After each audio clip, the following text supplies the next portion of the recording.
नमस्कार। मैं सुनील कुमार आपका स्वागत करता हूं आपके अपने चैनल क्या ऐसा होता है में। दोस्तों, मैंने पिछली वीडियो के माध्यम से आपको बताया कि इस देश में केवल इतिहास नहीं बदला गया, शास्त्र भी बदले गए थे। शास्त्र भी बदले गए थे।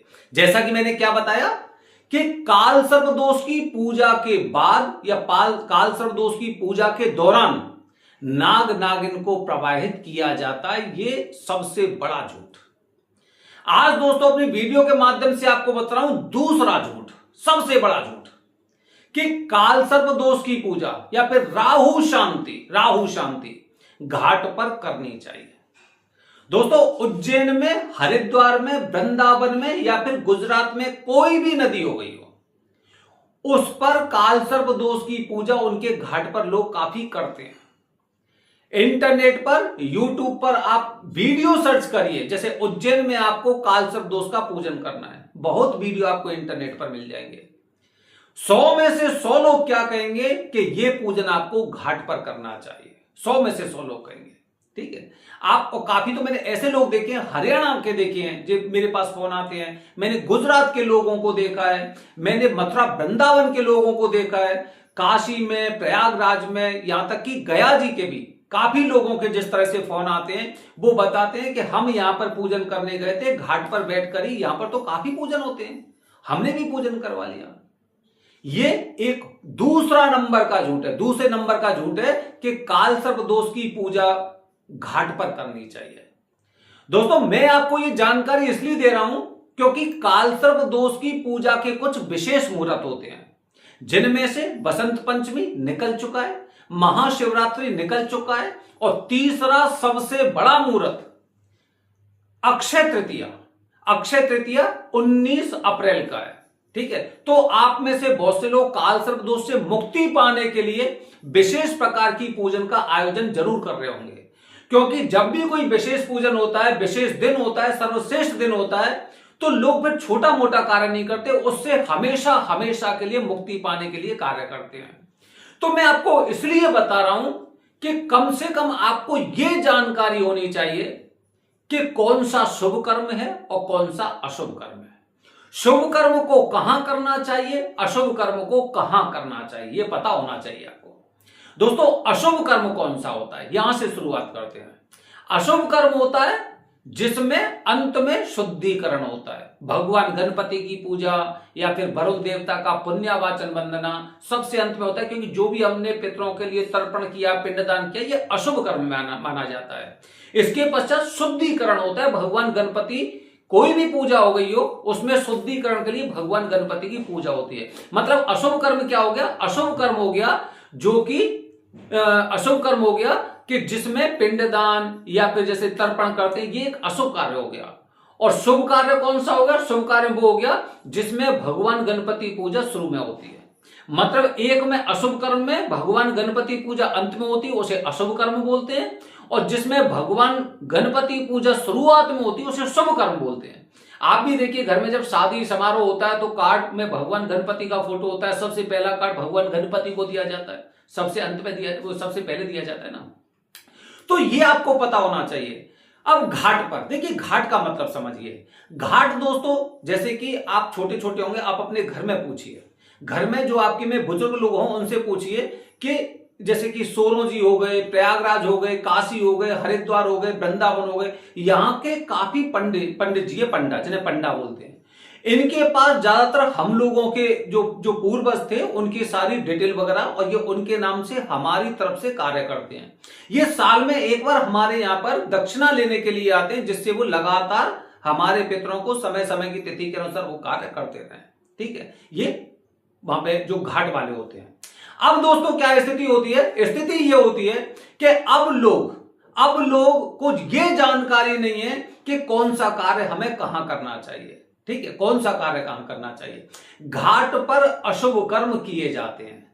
त्र्यंबकेश्वर में आप देखेंगे जब पितृदोष की पूजा होती है, जैसे सबसे बड़ी पूजा बताया जाता है, जैसे नारायण नागबली बोला जाता है, तो 2 दिन का पूजन तो आपका अशुभ स्थान पर, जैसे कि महाशमशान क्षेत्र बोलते हैं, माता गोदावरी अहिल्या संगम, यहां पर पूजन होता है। लेकिन भगवान गणपति पूजा शुद्धिकरण उस स्थान पर नहीं होता है।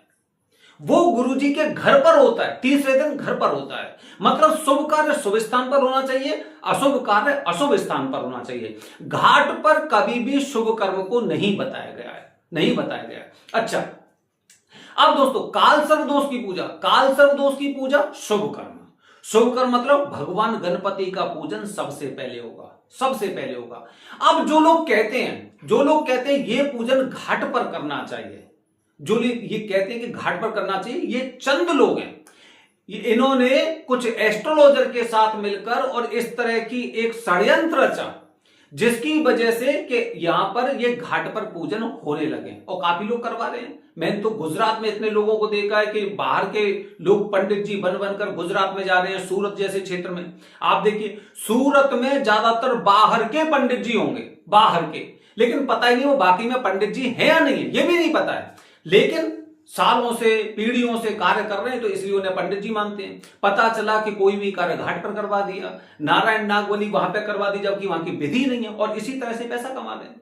तो हमें जानकारी नहीं है, ठीक है। शुभ कर्म शुभ स्थान पर होना चाहिए। यदि घाट पर यह पूजन किया जाता, यदि घाट पर यह पूजन किया जाता दोस्तों, तो हमेशा ध्यान रखिए कि शास्त्र पूरे भारत में अलग अलग नहीं हो सकते।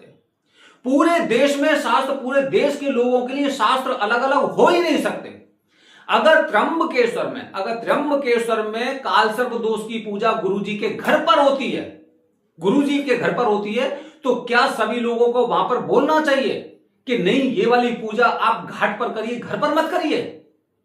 शास्त्र अलग कैसे हो सकते हैं? यदि हम श्रीकालाहस्ती जाते हैं तो श्रीकालाहस्ती में पूजा मंदिर के अंदर होती है, घाट पर कहां हो रही पूजा? क्या उज्जैन के लिए, प्रयागराज के लिए, हरिद्वार के लिए, वृंदावन के लिए क्या शास्त्र हमारे अलग हैं?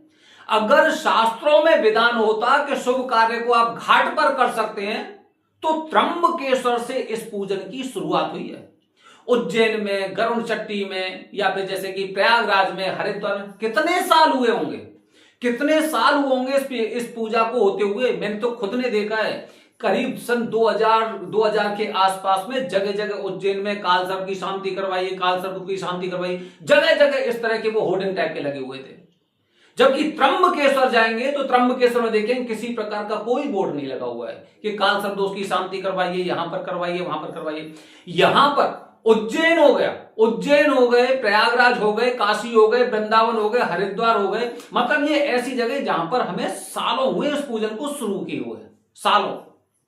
जबकि त्र्यंबकेश्वर में पीढ़ियां गुजर चुकी हैं, पीढ़ियां इसी तरह के कार्य को करते रही हैं। और वैसे देखा जाए तो एक चीज और बता देता हूं मैं आपको, जो यहां पर एक घाट पर या फिर उज्जैन में या फिर प्रयागराज में, काशी में, कहीं पे भी इस तरह से घाट पे पूजन कर रहे हैं ना, ये अपने परिवार की पूजा करने त्र्यंबकेश्वर ही जाते हैं। ये त्र्यंबकेश्वर जाते हैं, लेकिन अपने यजमान का पूजन ये घाट पर करवाते हैं।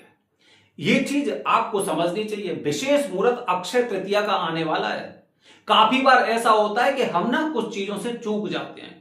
जैसे कि कुंडली दोष की पूजा होती है तो कुंडली दोष की पूजा नहीं होती है, ये नियम सहित पूजा होती है, जिसमें पहला नियम होता है उस पूजा का मुख्य स्थान कौन सा है।